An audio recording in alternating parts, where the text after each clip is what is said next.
Good morning, welcome to Catex TV. My name is Frank Fortunato. Today is Monday, October 13th, 2014. It's the Columbus Day weekend in the United States. Many businesses are closed. The U.S. Postal Service is not delivering mail today. However, the stock markets in New York are open, although it's expected to be a quiet trading day. In Canada, this is Thanksgiving weekend there. Monday is a national holiday. In the United States on Saturday, news came from Dallas that a healthcare worker at the hospital that treated the now fatal incident of Ebola, in fact, has been infected with the Ebola virus. The hospital worker is a nurse. She apparently had been taking all of the medical protocols and precautions that had been put in place by the Centers for Disease Control. Nevertheless, she was still infected. This is raising doubts now about the preparedness of the American health system to handle what could perhaps be a very big outbreak. The CDC said that this is certainly very concerning, and it tells us that there's a need to enhance the training and protocol to make sure that all protocols are being followed. Investigators are scouring the workers' schedule and actions to make sure that there were no gaps in the following of the actual procedures.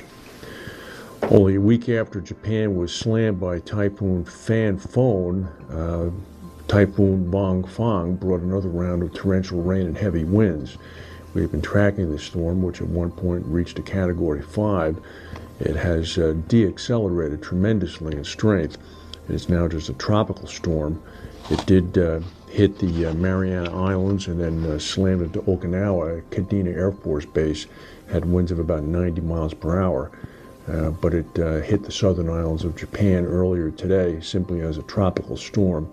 However, it did have winds of about 75 miles per hour, and it was a substantial rainmaker. It's going to bring about 5 inches of rain to Japan as a whole over the next 48 hours. The Tokyo Electric Power Company has taken precautions to prevent problems at the Fukushima Daiichi nuclear plant, which of course is still affected by the great earthquake and tsunami of 2 years ago.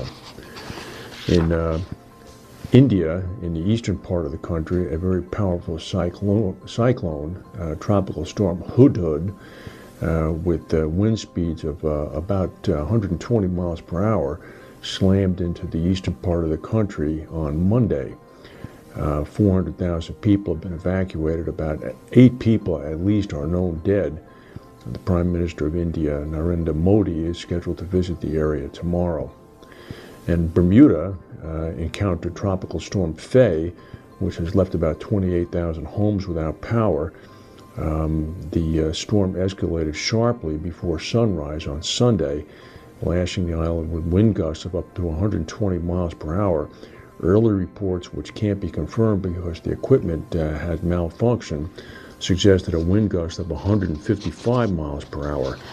The airport, of course, was closed down. Part of the roof was torn off, and flooding resulted there, damaging the radar. In Calgary, the mayor of Calgary says that many businesses in the downtown area will not be able to return to normal operations tomorrow after the Canadian Thanksgiving observance is finished. This is because a fire in an underground electrical vault has left thousands of customers without electricity. It's caused significant damage, apparently, and the affected electrical infrastructure is going to need to be rebuilt.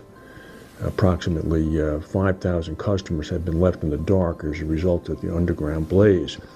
A large portion of Calgary's power infrastructure was destroyed, impacting 19 intersections, 119 residential and commercial buildings, and thousands of homes.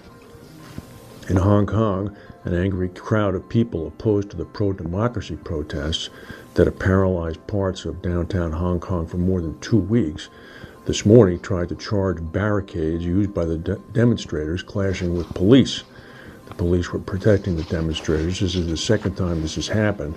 Dozens of police officers held back several hundred people gathered in front of the democracy protest barricades on a main road as the counter-demonstrators chanted, "Open the road." Taxi drivers joined in as well. The demonstrators, of course, want authorities to drop a plan to use a pro-Beijing committee to screen candidates for the upcoming elections.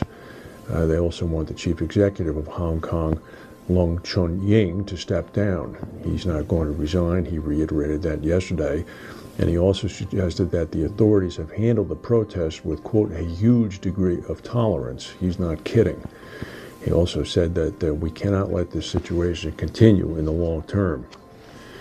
In an interview yesterday with CNBC, the American business channel, the Prime Minister of Finland had some interesting comments. The ratings agency Standard & Poor's had downgraded the credit rating of Finland's economy on Friday from a AAA rating to AA+. Cited a weak economic development. Finland has seen 3 years of declining gross domestic product. Speaking to CNBC, the Prime Minister, Alexander Stubb, suggested that Apple could be to blame for the country's recent economic woes. He said a little bit paradoxically, I guess one could say that the iPhone killed Nokia and the iPad killed the Finnish paper industry, but will make a comeback. Nokia, of course, is the mobile phone company based in Finland, was purchased by Microsoft in 2014, and actually earlier this year in April. The Prime Minister Stubb has blamed the fact that the Apple e-reader devices, as well as the iPad, have been affecting the export of Finnish paper. Very interesting. Globalization truly has come. That's the news for today. If we have any breaking news, we'll come back and tell you. Thank you for watching, and we'll see you tomorrow.